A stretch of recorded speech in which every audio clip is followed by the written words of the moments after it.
Not a lot of people love the M4 as much as I do, but if you stick around, you might find one you love.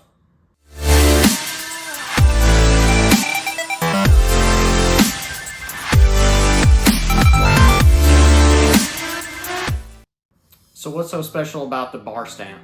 Well, for one, it's just old, and people like old stuff. It's a little piece of history. But in general, different runs of M4 fly very differently. So this one flies super understable. Same with a lot of the old ones that people call faders or bleeders, or the mac and cheese, which is the old proto run. They're yellow, just like mac and cheese. So those are gonna fly really understable, but the problem is they're expensive to replace. So what's the answer? Well, my answer is this. It's a 500 M4. This is from 2022. So this right out of the box is super understable. This is a great answer for wanting something flippy like some of those old runs that are hard to find.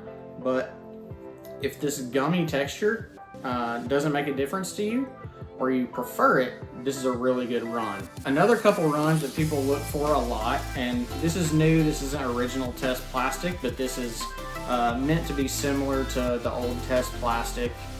And this one, which is not actually an M4, but this is a fader. So you'll see something that's this color, maybe a little lighter, darker if it's new, but then you'll see them look, almost clear, completely faded, hence the name fader.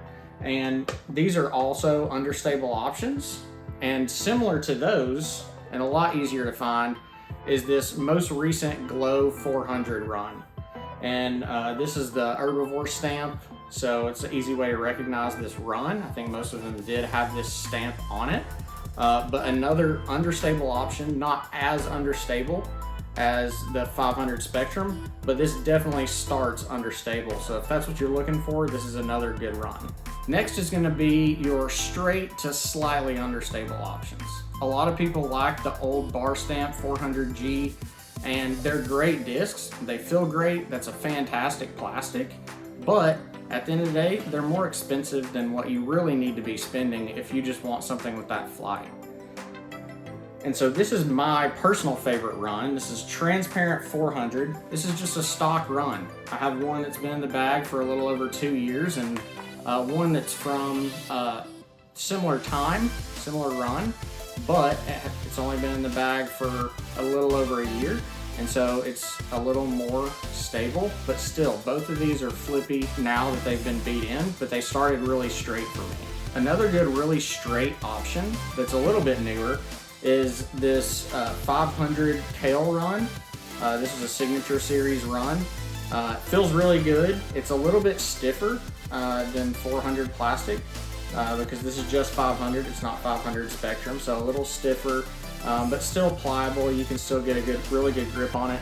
But this one is going to be really straight out of the box. It's going to have a more mild fade, so not quite into that heavy fade category just yet. And lastly, I want to talk about some overstable options. People don't think about the M4 being overstable, but it's one of the most versatile mid-ranges out there because you can get runs ranging from a really understable out of the box to fairly overstable that might replace an MX3 or a straighter M2 or M3 run. And so the first one I want to mention is this 750 Glimmer. It's got the Preserve stamp. This was a fundraiser disc for the Preserve this year. The stamp is an homage to the old LaVisca run from back in the day. And this one feels similar to that 500 plastic. It's got a little bit of give to it. It's not as rigid as you would expect just base 750 plastic to feel like. But it's on that slightly overstable flight path. So if you throw it hard, you can get it to flip up to flat. It's gonna maybe give you a little turn if you're a bigger arm, but it's gonna have a decent fade to it at lower speeds. One step up from that is a similar 750 Glimmer run. This was from earlier this year, And this one is just slightly more overstable than that one.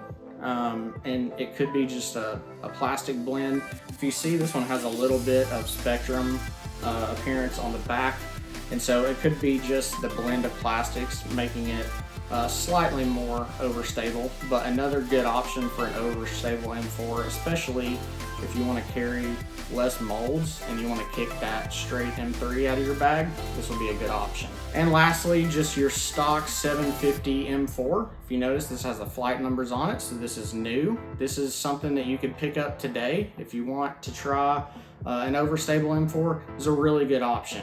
As you can see, it's got a really good bite to it. You throw it high, it's gonna fade constantly, but it's not something that's gonna knife on you because it's more of a stable to understable mold.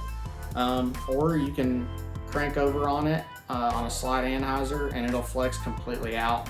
You can get some really good lines out of this. And again, it's one of those that if you're throwing a straighter M3 and you wanna reduce the number of molds in your bag, this is a good M4 to check out because it might just replace that straight M3. So why I wanted to make this video is really just to show you that, yeah, there's some really old, cool runs of M4 out there, and it's nice to have those, especially if you're a collector. Those are pieces of history. But at the end of the day, all the M4s that I've tried, these right here are my favorite. And these are just stock runs, transparent, 400 plastic, before they put the flight numbers on it. They're probably 3 years old, if I had to guess. And this is the run that I look for. When I go online and I'm looking for more backups or replacements for these just in case I was to lose one, that's what I'm looking for. I'm not looking for the expensive stuff. So as you're looking for an M4 to fill a slot in your bag, go test some stuff out. Don't trust everything you hear on the Facebook pages or message boards, because there's some great recent runs out there of not just the M4 but of all discs. Feel free to reach out if you have any questions. I'm going to leave my Instagram link in the description. That's probably the easiest way to reach me, or you can leave a comment on this video if you have any questions about M4s or any other Prodigy disc, or if you have any ideas about videos you'd like to see in the future. And one last thing, if you can guess what this disc is in the video, I want the plastic and the mold. I'll send you an M4. Leave it down in the comments.